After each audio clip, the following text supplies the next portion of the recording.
as a whole. We thank you for the members who have gathered and the supporters, undecided voters. We thank you for each and every one, members of the camera crew, auxiliaries, caterers, everything, and even our host for this evening. Father, as we go through this evening's proceedings, we ask your presence to be with us. For those who are on their way, we ask your guidance to bring them here safely. And even as we leave and return to our various places of abode, that you will go before us. We pray for our candidate and his family, Sean Sobers, that you will cause your angels to encamp around them and keep them safe and protected in this time. All these things we ask in your name. Amen. Thank you very much. Kindly have your seats. And good evening once again. My name is Marcus Gedari, Councillor for the Electoral District of Marabella South, Vistabella, in the city of San Fernando. And this evening, ladies and gentlemen, it is my pleasure to be your chairperson.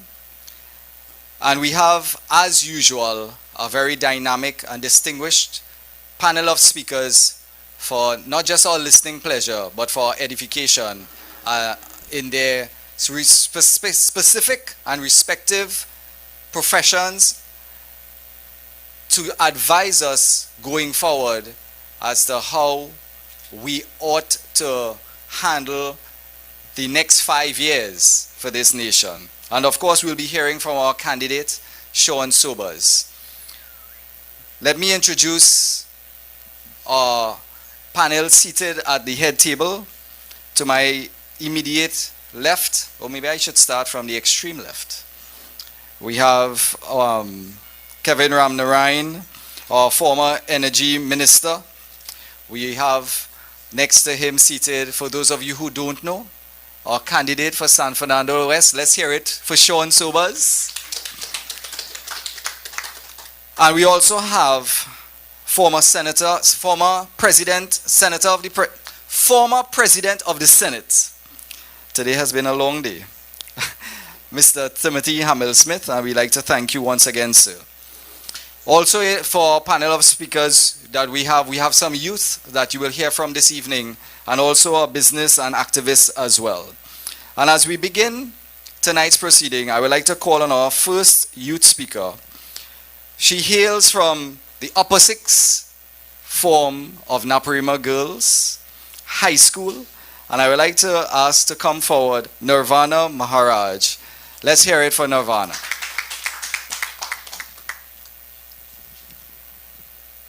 Our chairperson for the evening, Councillor Marcus Gedari, Mr. Sean Goodman, former President of the Senate, Mr. Timothy Hamel-Smith, former Minister of Energy, Mr. Kevin Ramnarine, former Mayor of San Fernando, Dr. Navi Muradali, and our candidate for San Fernando West, Mr. Sean Sobers, along with each and every one of you, a pleasant good night.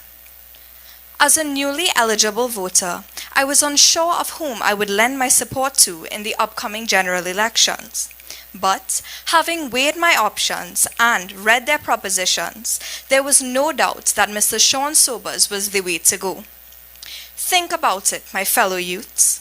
Sean has proposed the development of San Fernando Hill into the premier recreation spot in Trinidad.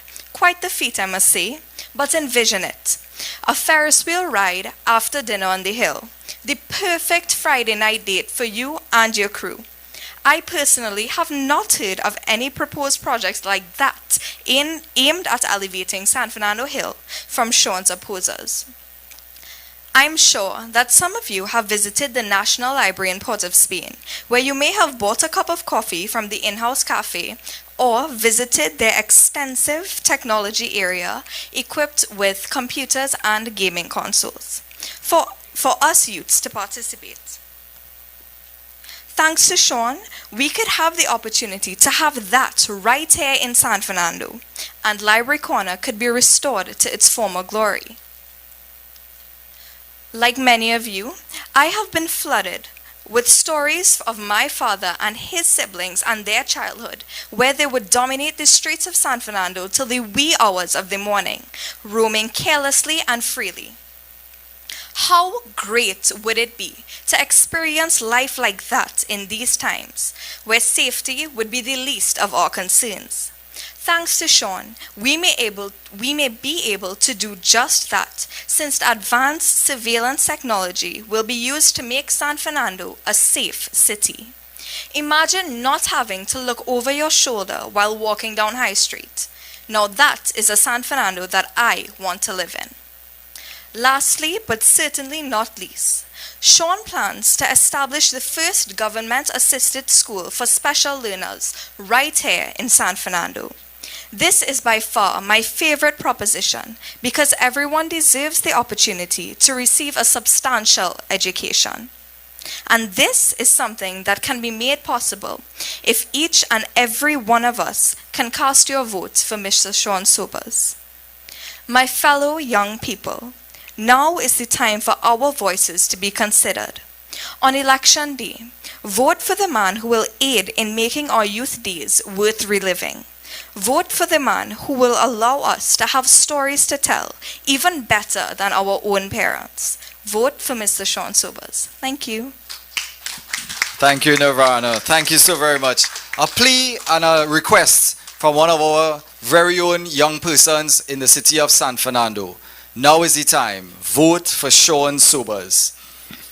As we move swiftly along, our next speaker happens to be a former regional youth parliamentarian, a former youth minister of national security, and a very active participant in the 2020 San Fernando West campaign for Sean Sobers. Ladies and gentlemen, I have the honor of bringing on Chris Hussein.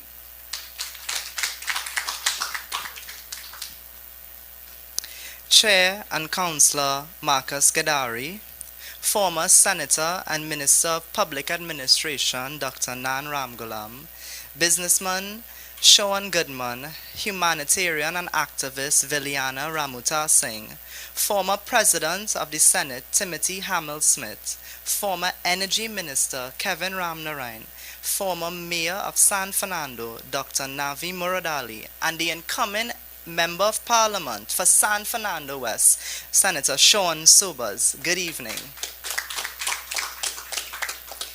It is indeed an honor and privilege to contribute here tonight. As a young person, I found it very necessary to take the opportunity whenever presented to ensure that our voices are always heard. I must commend the honorable political leader for her progressive and inclusive stance for including a well-diverse team that will face the polls come August the 10th.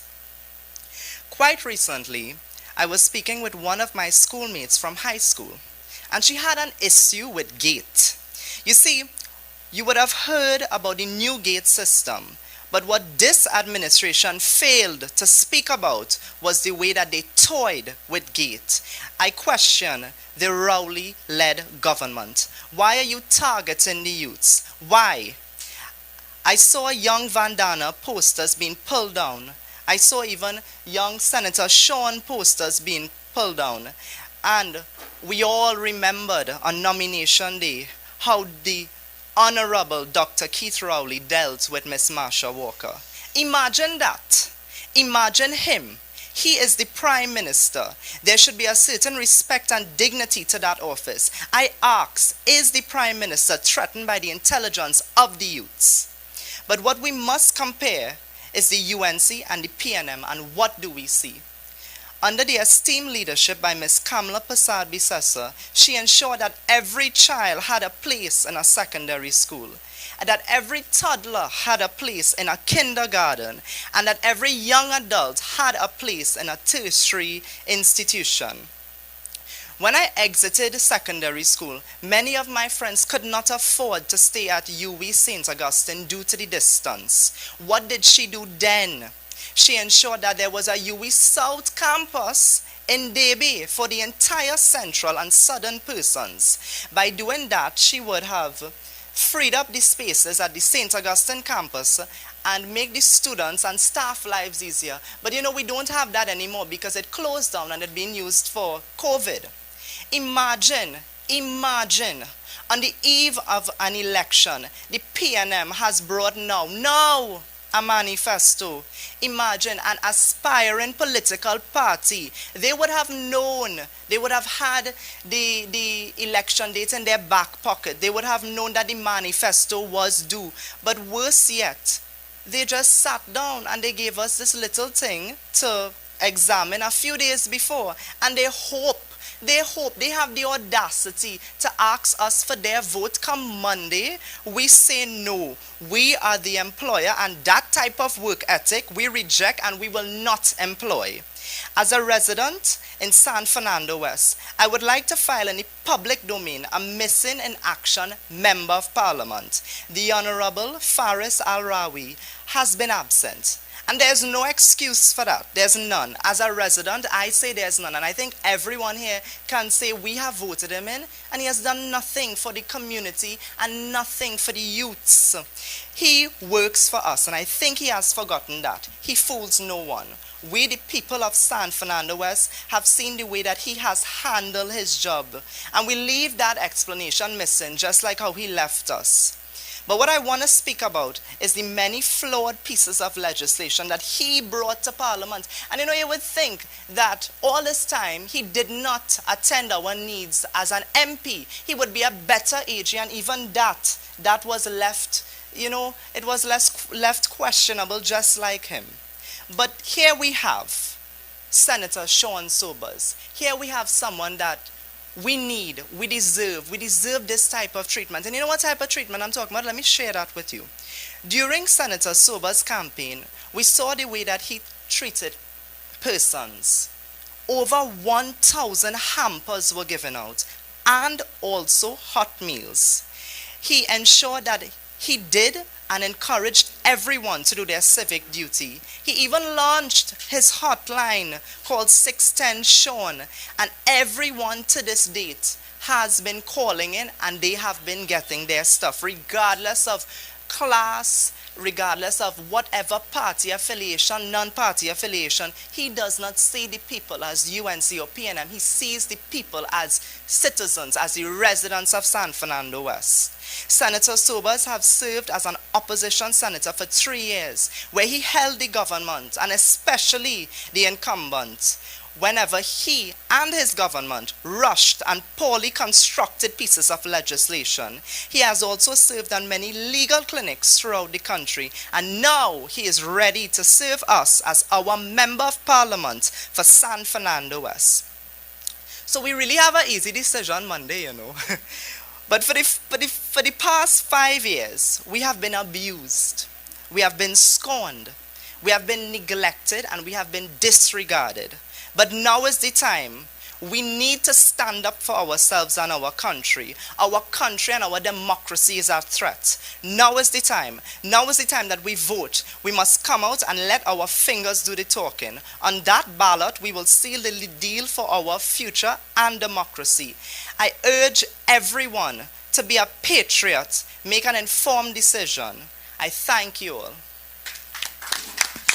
Thank you so very much, Chris. Once again, a young person pleading to us, and not just asking us for our vote or support for Sean Sobers, but identifying reasons to which we should be voting for Sean Sobers, indicating to the larger population that we should demand the kind of representation that we know we will get in San Fernando West from Sean Sobers. Thank you once again, Chris Hussein. And as we move speedily ahead, our next speaker happens to be a businessman and activist in the city of San Fernando. He has also been very present during the campaign period from the very beginning. And at this time, I'd like for you to join me in welcoming Sean Goodman to share some remarks. Thank you, Marcus. Good night to the head table. Good night, guest. Our two speakers before me, I think, put everything in a nutshell. So I'm going to touch a little bit on the emotional side of Sean.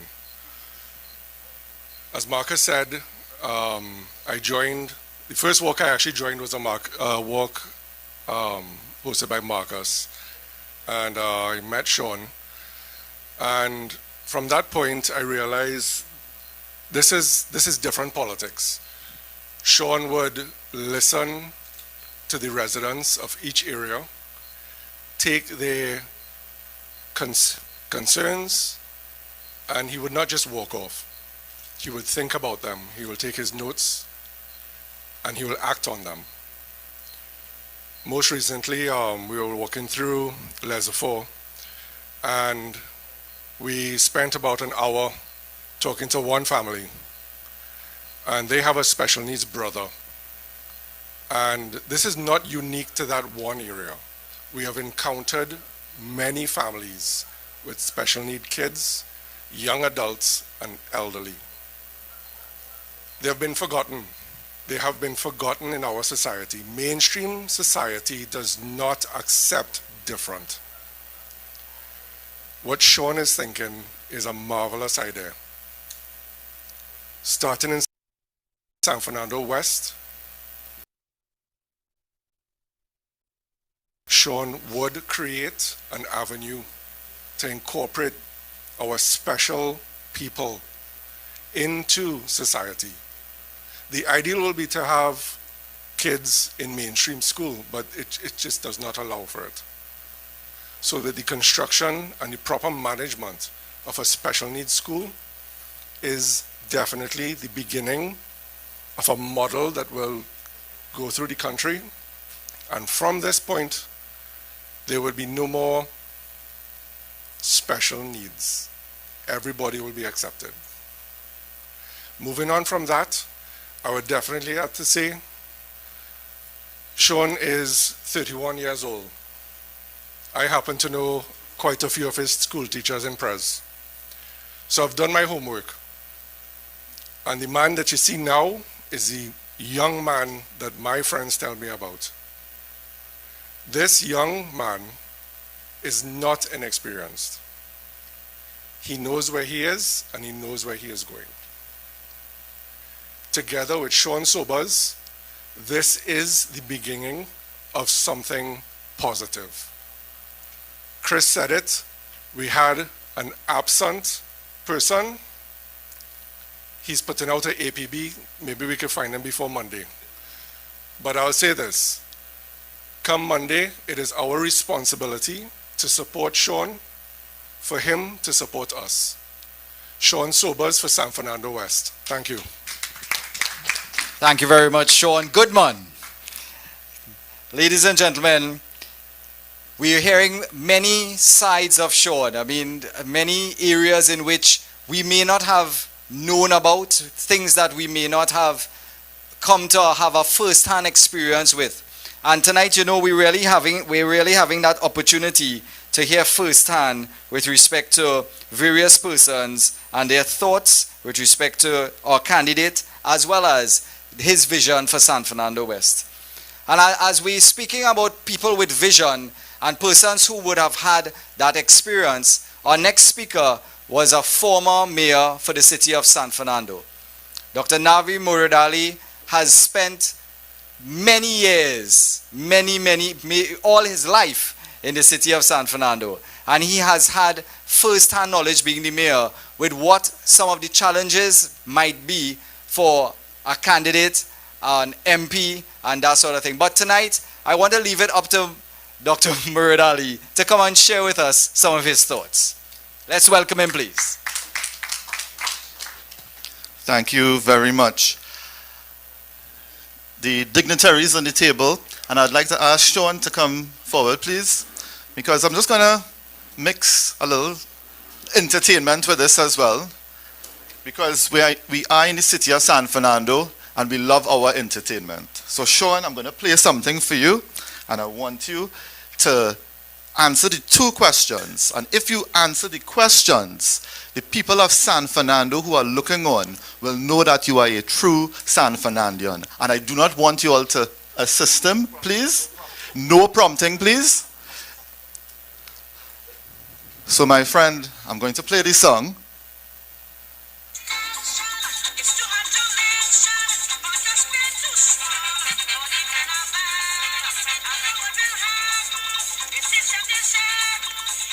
And you can sing along if you know it.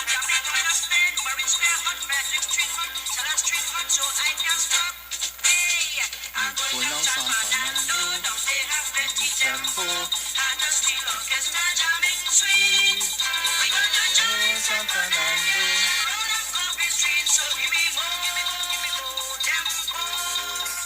Right, thank you very much, Sean. So you tell me, who is this singer and what year did she win the road march? The singer for sure would be Calypso Rose. The song, if I could recall, I think it was Tempo. Yeah, because I think my mom used to play that over and over and over in the house for it. And She won the road march before you were born. yes,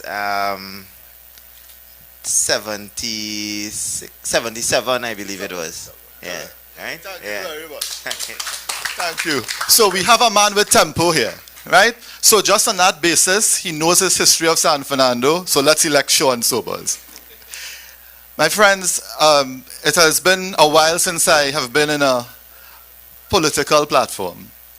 But I definitely came out this year because last week, Friday, Sean's campaign team invited me to a meeting about one street away from where I live. And when I reached the meeting, the activists, the members of the public, they were all gathering. And I saw Sean there, very humble, walking from his car to the meeting. You know, he met his guest and he sat down there. And I have been to other meetings where there is so much fanfare, there's so much hype, and they need to introduce this candidate in such a way. And then I realized that our candidate is a very simple guy. And he just really wanted to come and meet and greet and to have a conversation with the residents of my area, which is Lesotho East Sipero. And what he said at the meeting was even more profound. He spoke a lot about getting persons involved from the areas as, you know, ambassadors, and to get all of us out who would have said, okay, we do not want to participate anymore in the political process, because for most of my life I have been an independent. The first party I ever joined was the COP, and after that I remained an independent. And when I heard Sean speak over the past 2 weeks, and especially at that meeting, he resonated with me as an independent, as a swing voter, because he said things that would really resonate with us in terms of strong policies, in terms of good governance, effective representation. And those are the things and those are the qualities that I personally would like to hear. And I know certainly former President of the Senate would endorse those sorts of values in our candidate. So having, you know, done my homework on Sean, and I have been approached by many groupings, many politicians to work with them, to endorse them. And I said in this election, what was most important to me would be effective representation, something I had very little of in the past 5 years. And I was not going to take that chance again, because there are many issues in our constituency in San Fernando West. And as a former mayor, we dealt with the homeless situation, the stray animal situation, animal welfare. There are so many issues in the city, the traffic, the roads. You have a lot of work to do, Sean. You have a lot of work to do, because that has really been neglected for the past 5 years. And one would have thought, and there were many here, I'm sure, and many listening online, would have supported the current MP, because they would have thought, being a San Fernandian as well, he would have done a lot for us. And my friends, that was not the case. So tonight I'm really here to say that I have endorsed Sean Sobers for San Fernando West, and I really believe that he is the person for the job. He's young, he's energetic. I've seen his energy. Sean walked from Marabella to Gulfview, am I correct? In that motorcade a few weeks ago. La Romaine. So I was looking at the whole footage on my phone, and you have some energy. You definitely have some energy. And then yesterday in the Youth Fest, I saw you again. So I know that you're here. I know that your heart is in the right place. I know that you certainly would be an effective representative. And I am really appealing tonight to all of the swing voters in San Fernando, all of the independents, the people who said, I'm on the fence, I'm undecided, to get on board with Sean Sobers for San Fernando West, and let us put a good guy, a humble guy, a very simple guy, to represent us, the people of San Fernando West. So thank you very much. Thank you, Dr. Navi Muradali. You know, words from his heart, and also a quiz. I almost, I was listening to hear, is that your final answer? Let's hear it one more time for our former mayor, Navi Muradali. Ladies and gentlemen, we really want to thank you all, you know, for being here tonight. And it really shows, you know, that your commitment in also not for yourselves, but for the city of San Fernando and San Fernando West as a whole, to really understand that it's all about Sean being at the helm, but all of us filling the bus as well, because he can't do it on his own. He needs every one of us to also lend support, contact people, encourage those, as Navi said. If you're sitting on the fence, there's some of those that need a little nudge to just drop over. Say one or two things that you've picked up today that you may not have known about our candidate for San Fernando West, and encourage individuals to become a voting person. You know, many people in my local government election campaign would have said to me, and as they do say to Sean, you have my support, you have my support. But what I would say to them is, your support is great, but your vote is what counts. So make sure and come out and vote. As we move along with our speakers this evening, it's my pleasure to introduce our next speaker, former Energy Minister Kevin Ramnarine, and he has endorsed and spoken with respect to the economy on numerous occasions at San Fernando West as various Cottage meetings. And I know the information that he will be bringing and his modus operandi with how we should be going forward is something that we're all eager to hear. At this time, I introduce Kevin Ramnarine.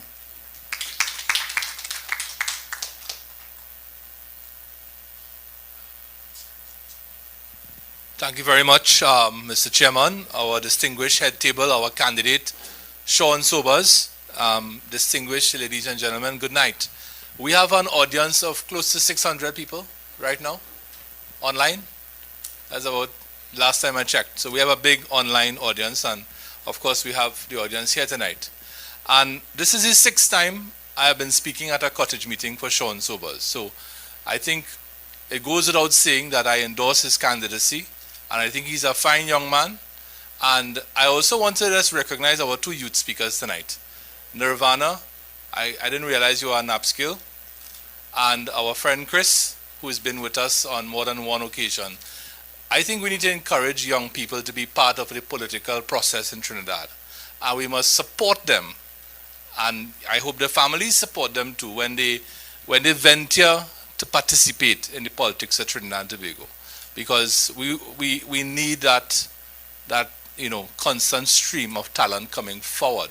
So Sean is part of that stream of young people who have come forward to offer themselves to serve Trinidad and Tobago. He's been in the Senate for the last 3 years. The Senate is not an easy place to be. It's a very different place from the House of Representatives. Timothy Hammersmith was the president of the Senate. The Senate demands a more intellectual, sober approach to debating legislation and so on. So he has brought that finesse to the opposition bench in the Senate. He has debated with calm, and he's debated with class. He has debated with the Attorney General. So he has represented Trinidad and Tobago at the highest level, and as you know, the Parliament of Trinidad and Tobago is the highest court in the land. And I think Sean has done the UNC and he's done Trinidad and Tobago well in the Parliament, in the Senate. Now, after 3 years in the Senate, he has proposed himself to be elected into the House of Representatives. And he's done so in a very marginal constituency.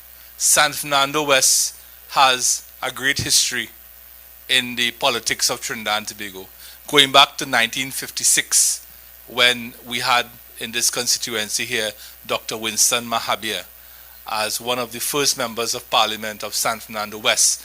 And coming all the way down to the present day, we've had people serving San Fernando West in the persons of the very distinguished Errol Mahabir, who was, I think, the longest serving member of Parliament for this constituency, served from 1961 to 1986. And then we had other notable people like Ralph Maraj and Sadiq Baksh and so on. And other people who come to mind, but I may not want to mention some of those people. I see Navi laughing.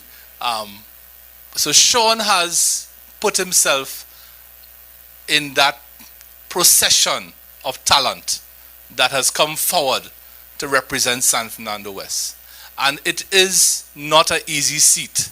We all know that. It's always been one of those seats that represents a battleground. So we are 72 hours away from the battle, and this is the battleground. And what I expect is that we will have full support for Sean from this constituency come Monday. I know everybody here tonight will come out and vote for Sean, except those of you all who are under the voting age, right? You are the voting age, all right. So, but we need to go beyond that, and I've been imploring people to go beyond that. You have to contact and you have to reach out to 5, 6, 7 people, family members, friends, and get them and make sure you harass them between now and Monday and that they come out to vote. Because it's been said, every single election since I can remember, every single election is the mother of elections. And this is every election we hear, this is the most important election in Avi. This is the most important election in our lifetime. Well, I want to tell you, that day has come. Monday, the 10th of August, is the most important election in our lifetime. And I'll tell you why. Because we are in a very different and new world. And I want to now go in talk a bit about the economy and what's happening in the world. A few days ago, the largest economic actor in this country is BP TT. The parent company of BP TT in the UK made a very fundamental and far-reaching announcement about how they plan to change their business strategy and their business model over the next 10 years. And they said 2 very important things. And we haven't heard from the government at all about how this is going to impact us. One of the things they said is that their investment profile is going to be shifting gradually towards low carbon investments, which means renewable energy. And our transformation plan, which has been presented by the leader of the opposition, Kamla Persad-Bissessar, and the next Prime Minister of Trinidad and Tobago, speaks very heavily to renewable energy. But BP has said that they will be shifting their investment away from the traditional oil and gas business towards renewable energy over the next 10 years. That is going to impact us here in Trinidad and Tobago, because it means that we will have to compete even more for foreign direct investment as it relates to BP. So the second thing they said is that they will be reducing their oil and gas production by 40% over the next 10 years. So they'll be reducing it from 2.6 million barrels of oil equivalent per day to 1.5 million barrels of oil equivalent per day. How does that affect us? Well, we are one of the largest production centers in the world for BP. We account for about 13% of BP's current global production. So the question is, will that affect us? And the answer is yes, it will affect us. So the decision you make on Monday is a decision you are deciding on a group of leaders that will navigate you in this very uncertain world of COVID-19, of a world that is moving towards a digital economy. COVID-19 has accelerated many things.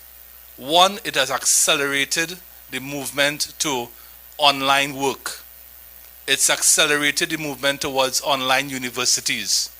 But we were way ahead of our time, if you think about it, because under the former Prime Minister, we introduced laptops in 2010 for Form 1 students, which was discontinued, which will be brought back as of next week. So we were ahead of our time. COVID-19 has also accelerated renewable energy, because energy independence is now very important, because global supply chains for oil and gas are clearly fragile and they could be disrupted by this virus or other viruses that may come. So it is important that an element of your energy security be homegrown, and that's where renewable energy comes in. And that too is also where a refinery comes in. And there has been a lot of discussion about the refinery in the last couple of weeks because of what is happening with the OWTU and so on. And clearly that deal is not going to be signed before the election. So I think that the OWTU gets set up in this whole process. They will dance and dance until the end, and then they were left at the altar standing. They were abandoned at the altar by the People's National Movement.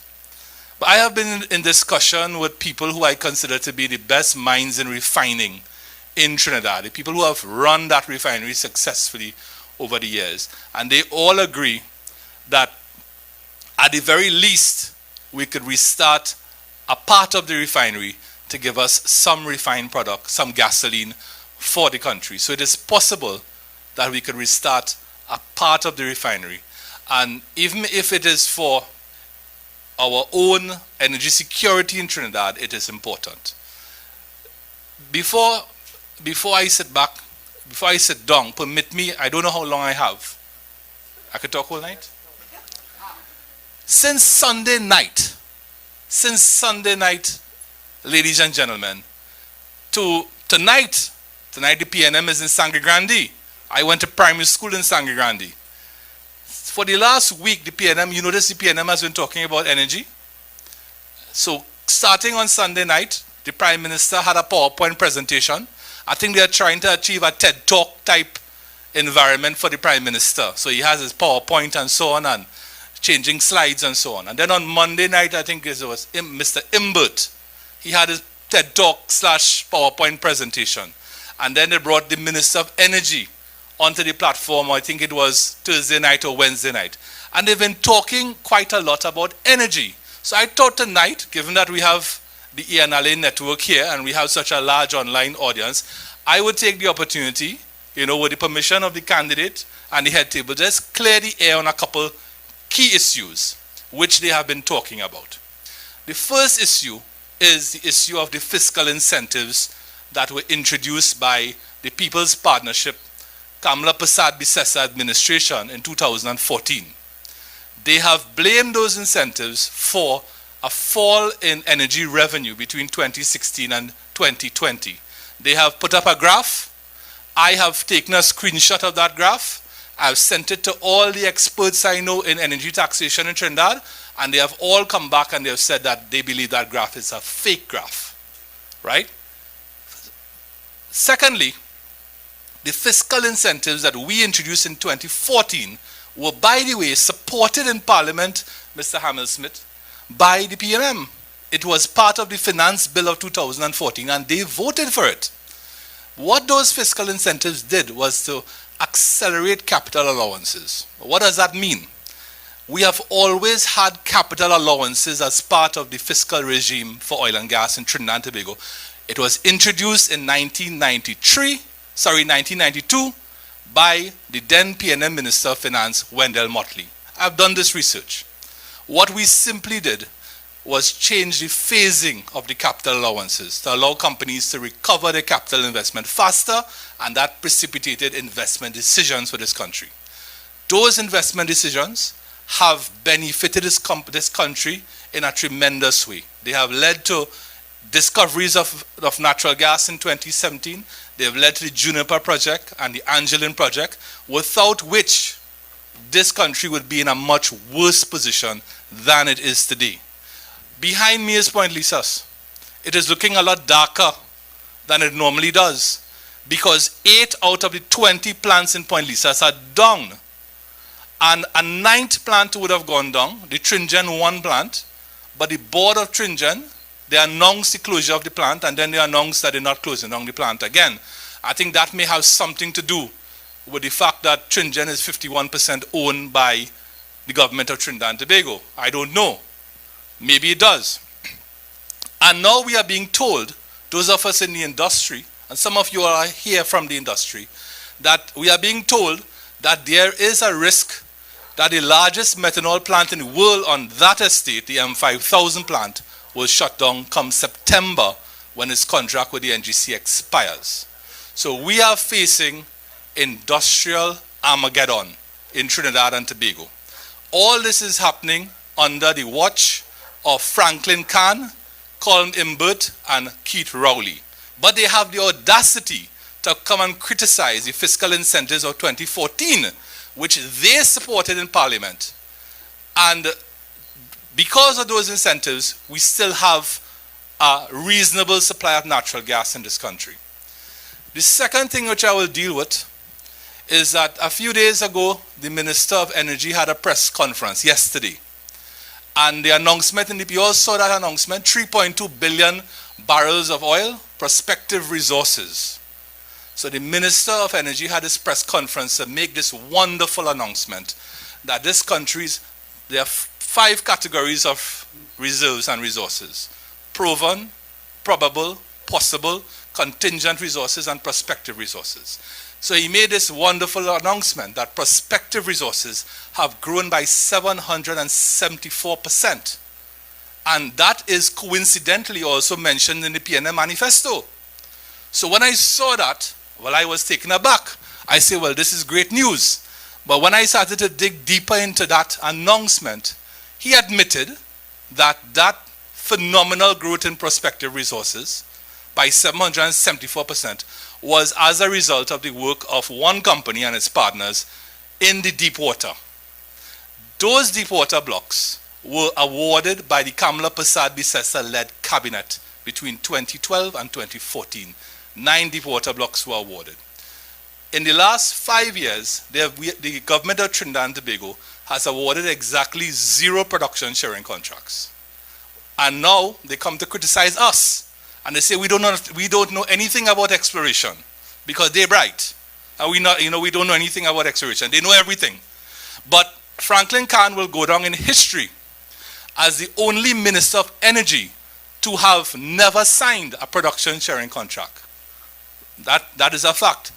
So if there is positivity and good news coming out of those reserve numbers, it is because we did, under Mrs. Persad-Bissessar's government, we did what we had to do. We had the bid rounds. The bid rounds were successful. We licensed acreage. The companies went out there to explore, and the companies are finding more and more oil and natural gas, and that augurs well for the future of this country. And that is why the decision you make on Monday is a critical decision, because if you return the PNM on Monday, you are going to get more of the same. And that, of course, is the continued slide of Point Lisas. The very dark Gulf of Paria that we have behind us here will continue to get dimmer and dimmer, and our future will become dimmer and dimmer. So we have a moment with destiny. We have a young man who's offered himself. He has tremendous energy. I have been working with David Nakid, by the way, and I don't think anybody in Trinidad is fitter than David Nakid. Right? David Nakid is probably the fittest candidate in the history of Trinidad and Tobago. So we have to have Sean and David Nakid in a race to see who is fitter. Sean said he will beat David Nakid. But we were with David Nakid in a place called Ragbeer Hill, which is literally a hill. And there were parts of the hill that we let him go by himself, right? Because it was almost like a vertical hill and he went up very quickly. So Sean brings that youthful energy. And he also brings a passion for the city of San Fernando. Having grown up in San Fernando, presentation boys are very passionate about San Fernando. La Prima girls are very passionate about it. San Fernando has great high schools. That's a reality. Let's not compete between NAPS and Pres and so on. They're all amazingly great schools. Some of the best schools in the Caribbean are right here in San Fernando. He is very passionate about his city and about the people who live in the city. He has let his bucket down here. He is practicing his trade law in San Fernando. He didn't go and open an office in Port of Spain or St. Clair or something like that. He is in San Fernando practicing his law, and he is desirous of providing passionate leadership and conscientious leadership for the people of San Fernando. I give you the undertaking that he will not disappear on the 11th of August. That he will be here, unlike other people who, as you know, disappeared, right? He will be with you throughout the 5 years. And we have, as I leave, we have this tremendous decision to make on Monday, the 10th of August. And let's all go out there for Sean Sobers on Monday. Thank you. Thank you so very much, Kevin Ramnarine. And, if I may, I would sum it up in basically 2 words. All that Mr. Ramnarine would have shared. And this is something that a friend of mine who watches from Miami, a Trinidadian who watches from Miami, being locked out all the way over there, said to me today. And this is basically what Kevin has been saying to us tonight.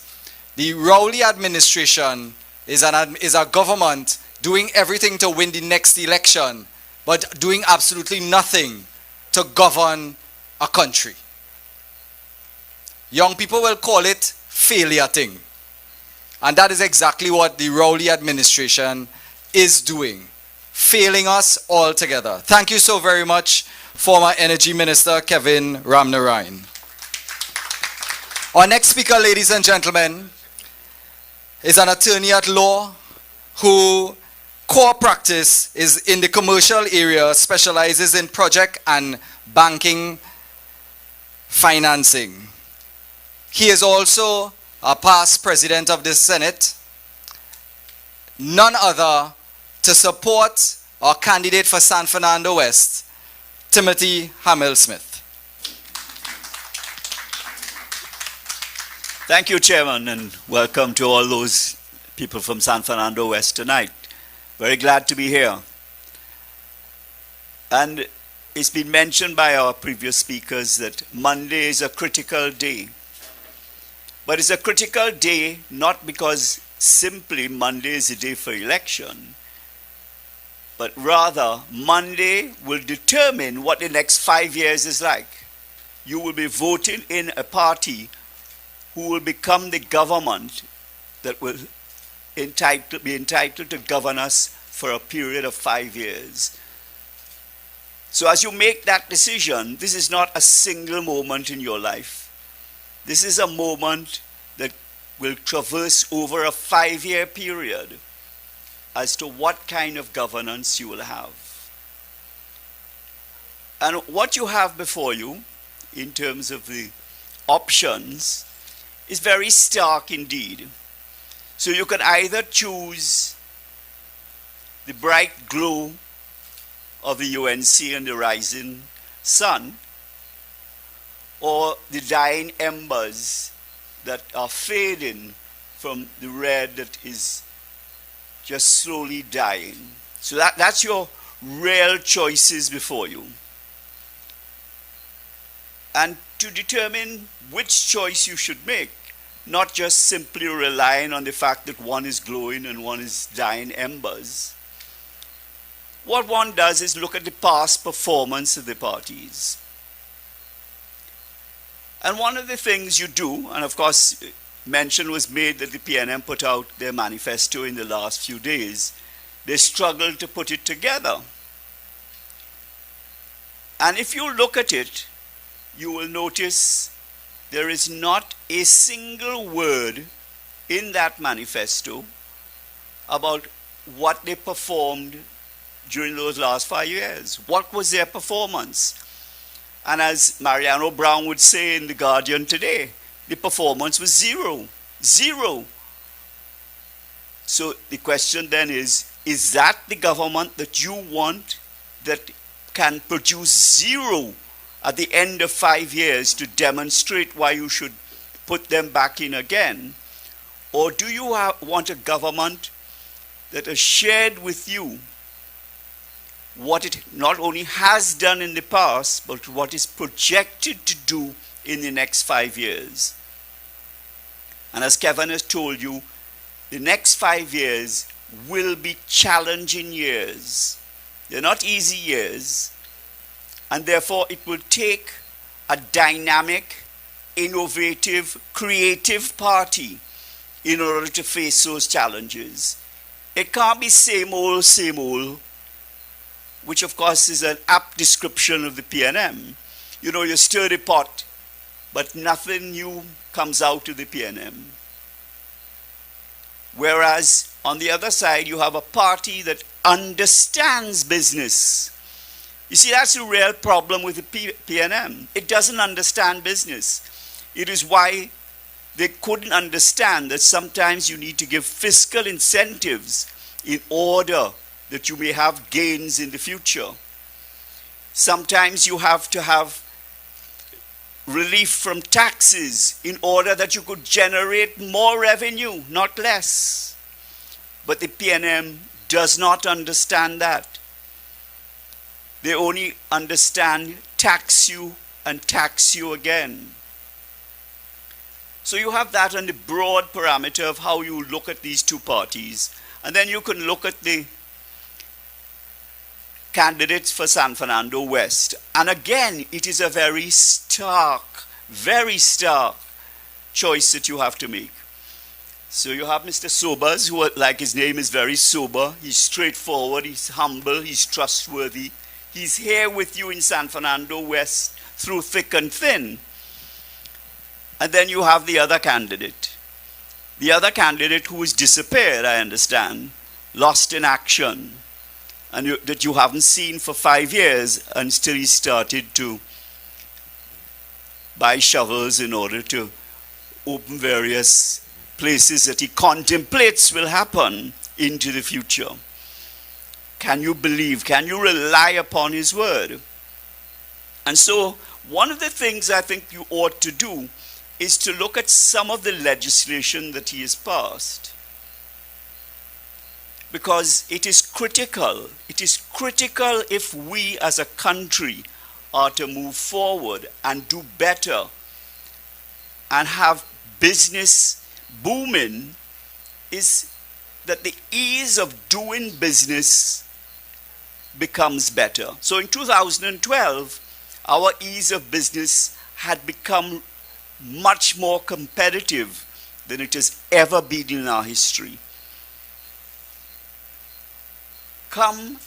Between 2015 and 2020, we began to slide to the point where we reached, I think it's 125.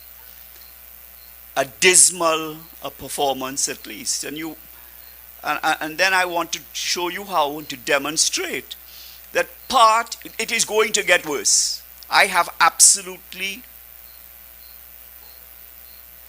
no hesitation in saying that if Mr. Al-Rawi becomes the Attorney General in the next government, he will even get worse.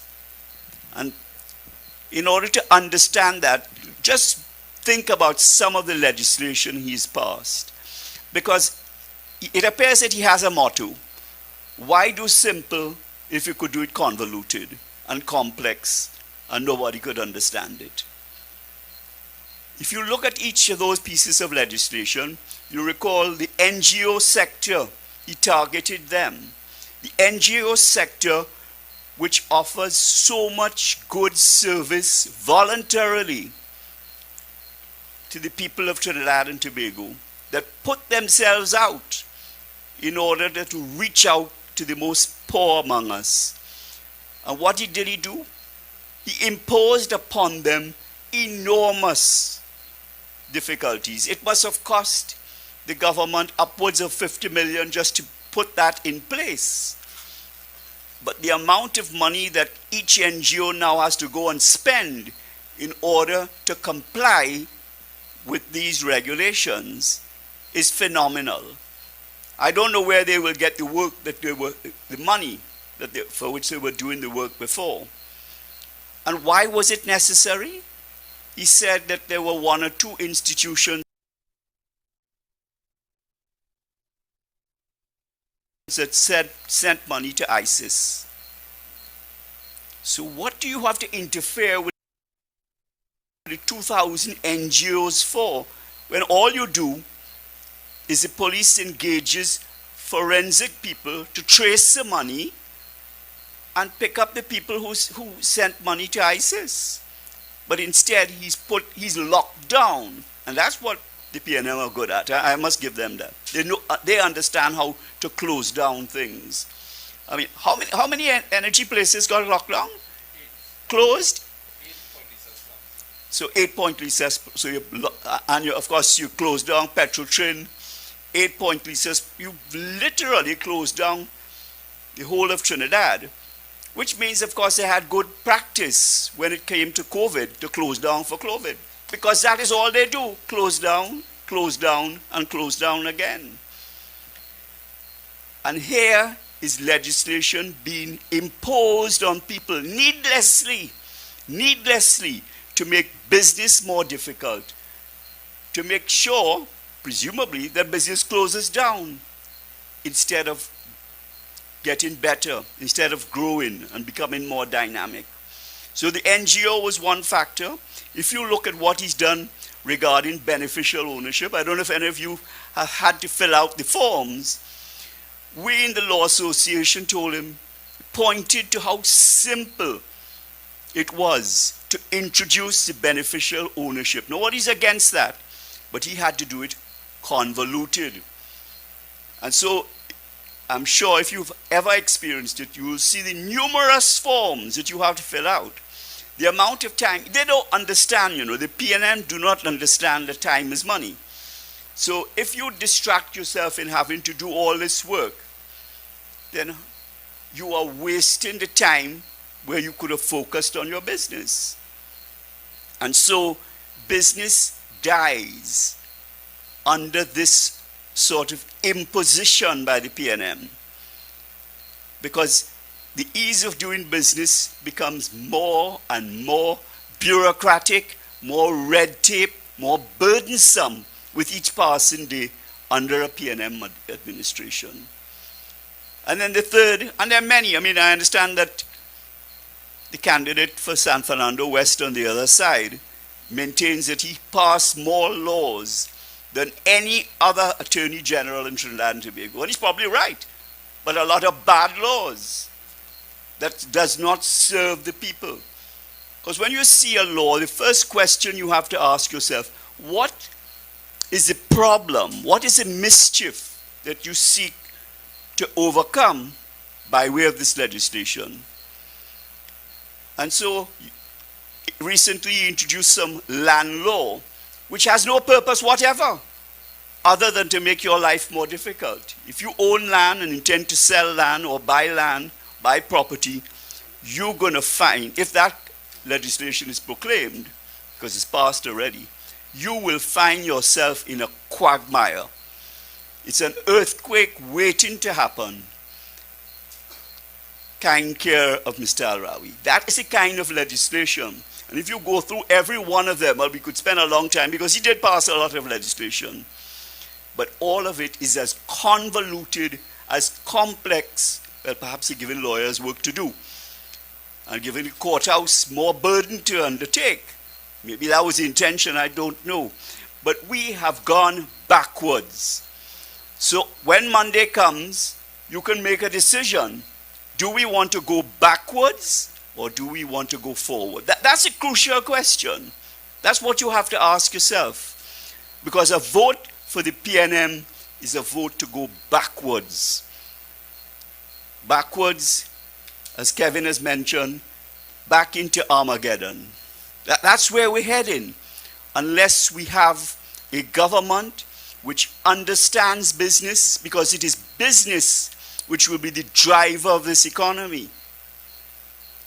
And so, you might ask me, well, what is necessary? What framework is necessary for business and for good governance to reign in Trinidad and Tobago? And I'd like to suggest to you 3 elements that are vital, and 3 elements that the PNM have dodged and danced away from.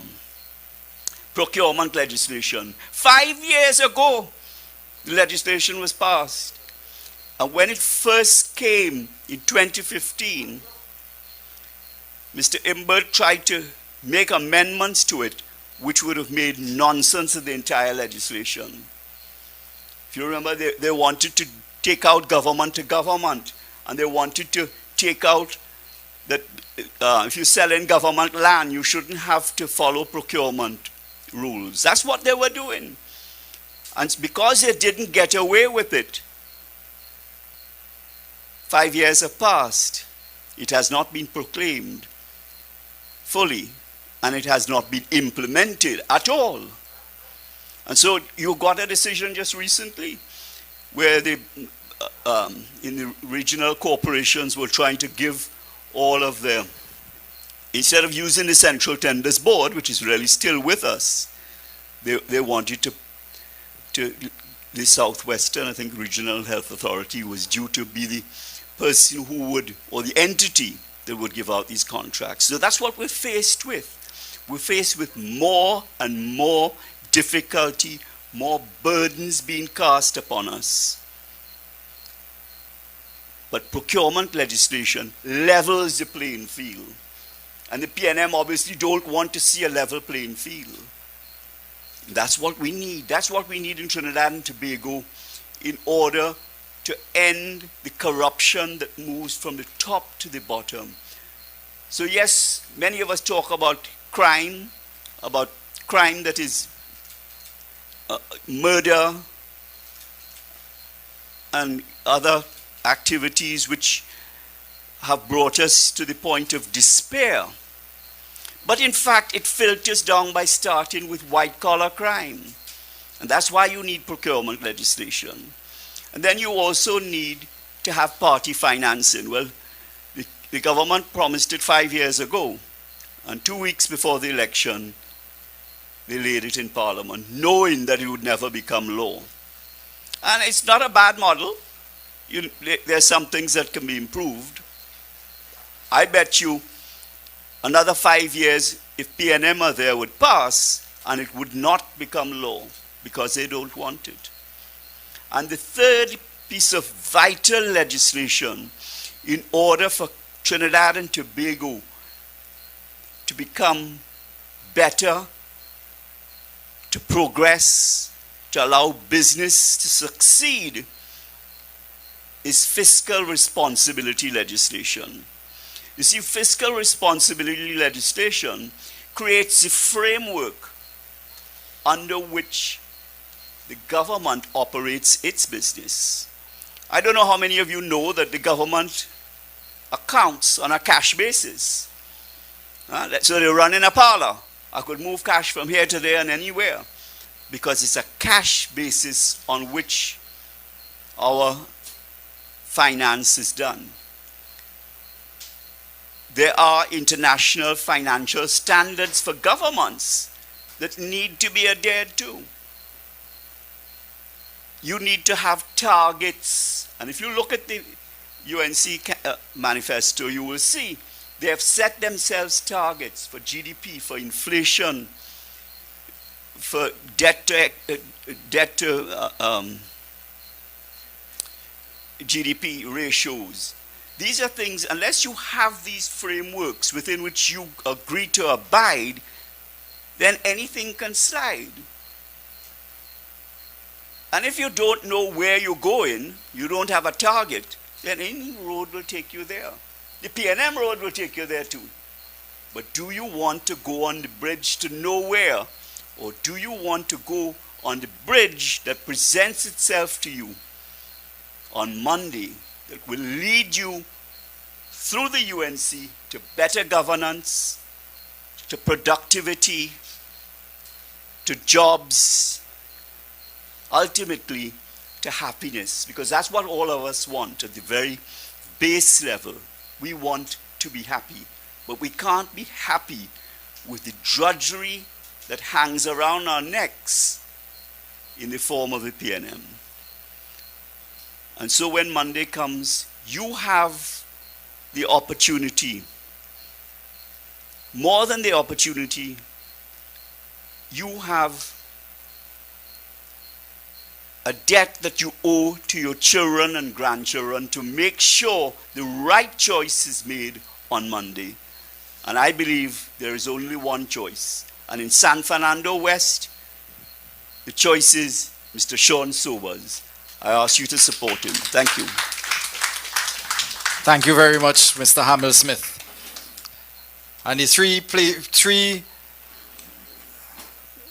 areas in which the PNM has failed us in the legislation that should have been passed, and we know that they're all proposed in our manifesto for the United National Congress.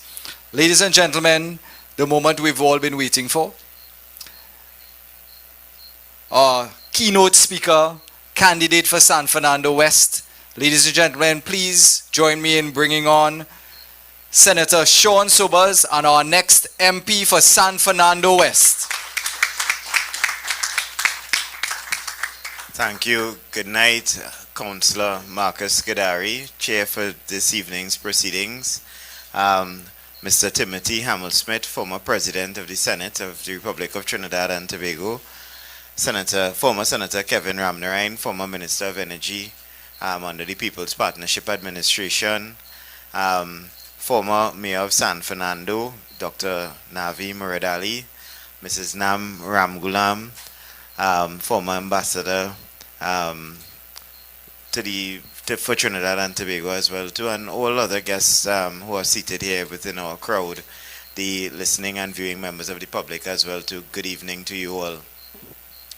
Now, tonight for me, this evening, I was very, very happy to hear from our youth speakers who were present. It is always refreshing for me especially, although being a young person, although I'm considered by many to have an old soul, but hearing from other young people as to what they want to see in terms of Trinidad and Tobago for them through their eyes, juxtaposing our plans for San Fernando West as well too, with respect to what they want to see in Trinidad, is always quite refreshing, and it reinvigorates me and reassures me that we are on the right track together, that our plan in terms of consulting with the people of San Fernando West, both young and more experienced. I don't like to say old. I don't think anyone is actually old. I just think that they are more experienced. So our plan, through consultation with both young people and more experienced people within our society, has augured quite well, as it seems that it is quite palatable to both young and more experienced within our society. This evening, however, I am a bit upset. And I'm upset because as a young person getting involved into politics, so far my experience has been really, really decent. I have really seen the lighter side of politics in Trinidad and Tobago. I mean, I would not trade this experience for anything thus far in my life. I've met so many people throughout this constituency from many different walks of life. I've gone to places that I would not have normally gone, even though I've lived and practiced in San Fernando for quite some time. And I have really shared in some of the hurt, in some of the successes with members of the constituency. And it is an experience that, as I indicated before, I would not trade for anything else. But within the last 2 weeks, I have really, really experienced the darker side of politics in Trinidad and Tobago. And we have, from the beginning of the campaign, called upon a lot of volunteers to get involved. And not surprising, we've had so many youth volunteers being involved and assisting us with respect to putting up posters and flyers and whatnot throughout the constituency, because that's what politics is about, trying to get your message out there as best as you can. And it was so disheartening over the last 2 weeks to see so many posters being torn down, so many posters being vandalized, so many posters being ripped apart throughout the constituency. Our last count would have been about 18 posters being vandalized. And these acts of criminal damage did not only stay in San Fernando West, that it transpired and it went as far as Chaguanas and even Toco Sangre Grande. And up to this evening, I haven't heard any condemnation from any member of the opposing party with respect to these acts of violence. And that this morning, we had to wake up to see our sub-office at the Gulfview Link Road being vandalized as well too. I've received so many calls from members of the constituency, properly upset by these acts of vandalism. I've received calls from parents whose children form part of that youth volunteer that I indicated before, and they want to keep their children home because they are very concerned about their safety. And I share in that concern as well too, because I told myself today, enough is enough. There are many persons who volunteer at that Gulfview office, who volunteer at many of our sub-offices as well. And I'm concerned for their safety, because if these acts of violence could now be directed at the sub-office, God forbid what could happen to some of these volunteers who participate within our cottage meetings, who participate within the office as well too. And I am pleading with the persons responsible for those acts to cease and desist. I am pleading with members of the opposite side to come out and condemn these acts of violence, to condemn these acts of criminal damage that are going through our society. I mean, election is supposed to be a fair process. All persons are supposed to be able to engage in elections without having any fear of being attacked or being violated in any of these ways. I mean, I received so many phone calls from people who were in tears this morning because of the amount of hard work that went into putting up some of these posters and flyers. As a matter of fact, I threw my mind back to about a week ago when some of our young people were going out there putting up posters. And while they were erecting one of our structures, they saw one of the opponent, the incumbent MP's poster was a bit loose. And before I could even indicate to them, well, listen, yeah, they're already doing ours, try and fix his own, they were already tacking his poster back up to ensure that it was properly well hooked up again. That is the type of people that we have in San Fernando West. So these acts of vandalism, criminal damage, these malicious and heinous acts that are being perpetrated upon us here in San Fernando West, I want to encourage the people, not only the members of the United National Congress, but the wider public, hold fast. Do not let the actions of a few dissuade you from the job that you set out to do. That come August 10th, the mission remains the same. And we are not going to let anyone whatsoever, no matter what party, whatever position you hold, move us from that position to winning this election come August the 10th. I also want to indicate as well too that within the recent past, many things have been said by the incumbent about my good self. I mean, at the beginning of this campaign, I was boasting to a number of people. San Fernando West will be a shining example as to what a campaign should be. Clean politics. It sounds oxymoronic, but it is true. And we had that going down the line. And then all of a sudden I am hearing that I am infantile and I'm a little boy. Well, as they say, when they go low, I will continue to go high. But what I want to tell you this evening, however, is that some people are saying that I was not a patriot while I sat in the parliament. That I voted against bills that benefited this country and all sorts of other foolishness. And I indicate, and I would like to categorically say to you, there's something in the parliamentary record called the Hansard. Why don't you read the Hansard? I've walked this constituency and interacted with many persons who indicate to me that they're undecided, that they're on the fence, that they don't vote under any party lines or racial lines. And I commend persons like that. I wish that it could be that case for every single elector within Trinidad and Tobago.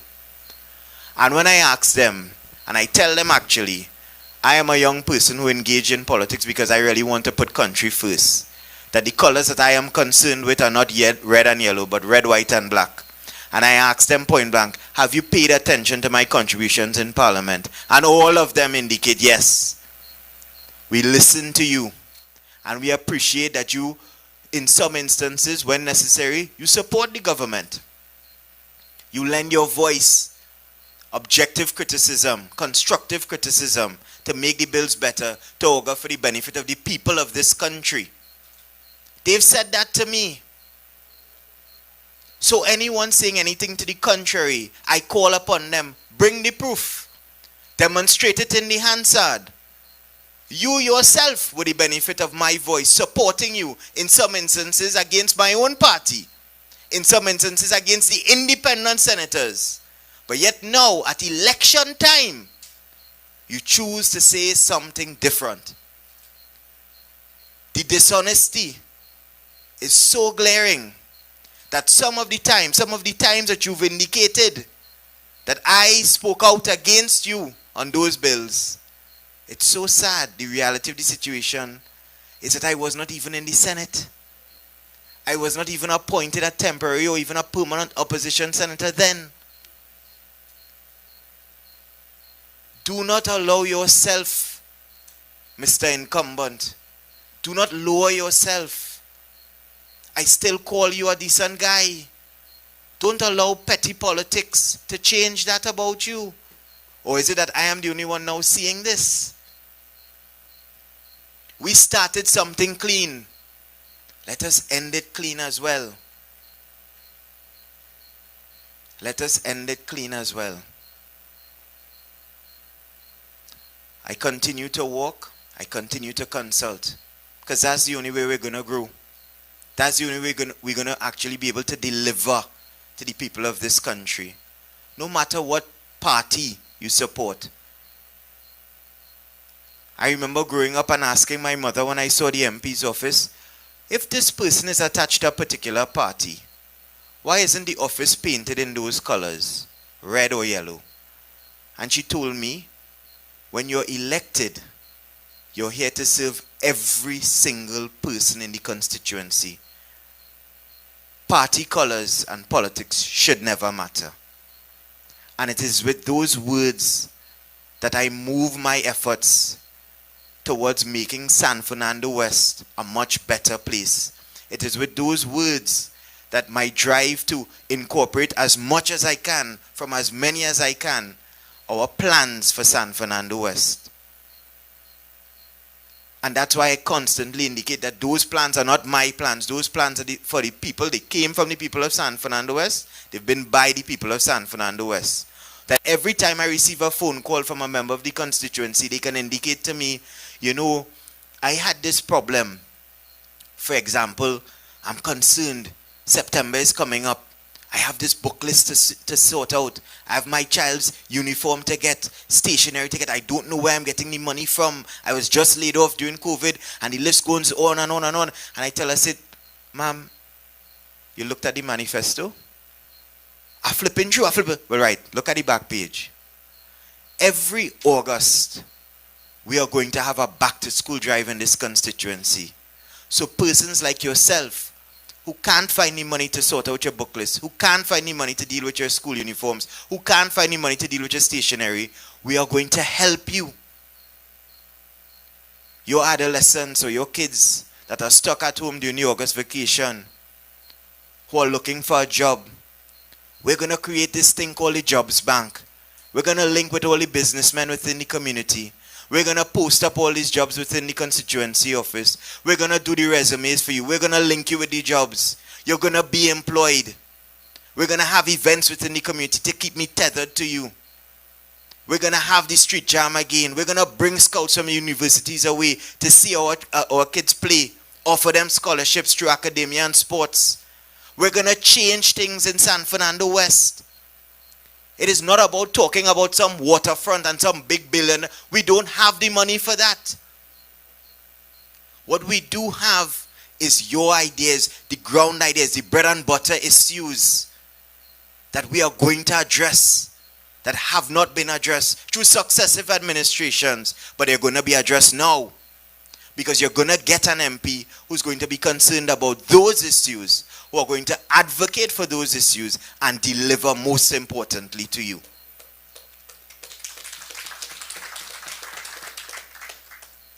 I'm not going to rely on any one person, because people fail sometimes.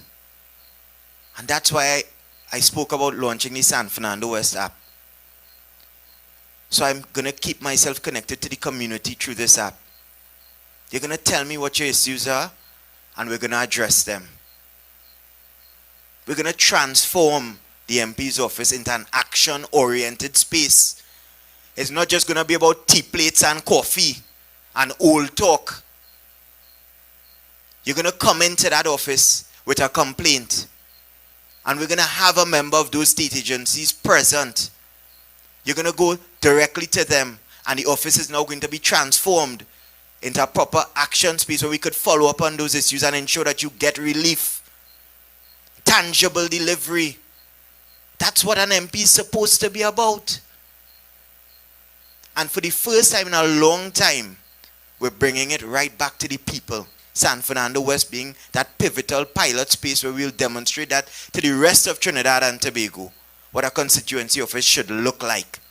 That every single person that enters there with a frown on their face is going to leave with a smile. It could happen. It will happen. I walk around and I ask people for their support, and I know why I choose those words. At 31 years, I don't know everything. And so with your support, come August the 10th and thereafter, we're going to partner with each other. And things that I don't know, you're going to teach me. And together we will change things. We're going to rejuvenate San Fernando. Bring back commerce to the city. We're going to make those spaces that people abhor to go now clean and inviting. We're going to make the city safe through the use of technology. That is how we're going to rejuvenate San Fernando to make it a commercial hub once again. It doesn't require any big set of spending at all. It just requires will. And I will do it. You will do it. We will do it together. And we will get San Fernando West working again. Thank you. Thank you so very much. Our next MP for San Fernando West, Senator Sean Sobers. You know, it's said that many times you hear it from more senior persons, when an animal is cornered, they come out biting at everything. And as expressed by our candidate, you know exactly what is taking place with the incumbent. Any and every way that they could take advantage of what is taking place with respect to progress of this constituency, they are indeed doing so. But thank you so very much. Senator Sean Sobers has shared from his heart this evening. And ladies and gentlemen, this is where we bring down the curtain, so to speak. The last hurrah for tonight in Bel Air. And at this time, I would like to invite Miss Viliana Ramutasing, who will bring thank you closing remarks, or she isn't here. So I will take the opportunity on her behalf. And first of all, we would like to say thank you so very much for our host tonight, Miss Anna Mahabir. We would also like to thank our caterers and also our TV and camera crew who've made this event live and also taken pictures for this moment to be etched in history. And as I said it at one other meeting that I had to chair, you know, this is a moment in time, and so will be August 10th. And what will be your contribution in that moment in time with respect to what would then be the history of Trinidad and Tobago? We'd like to thank our speakers, our youth speakers, who've made their contribution tonight. Nirvana Maharaj, Chris Hussein. We like to thank our senior speakers, Chris Goodman, Dr. Muradali. Thank you so very much for your contribution and your endorsement. And also too for very experienced speakers, former Energy Minister, former Senator Kevin Ramnarine, also former President of the Senate, Timothy Hamel-Smith, and also to our candidate who has toiled and continue to do what is necessary to make this seat a winning seat, and not just to win the seat, but to also change San Fernando West from a marginal to a stronghold for the benefit of the citizens of Trinidad and Tobago. And last but not least, I wish to thank each and every one of you for taking the time out to be present and show your support and input into the campaign for San Fernando West to become the United National Congress safe seat in 2020. Ladies and gentlemen, get home safely, and I thank you.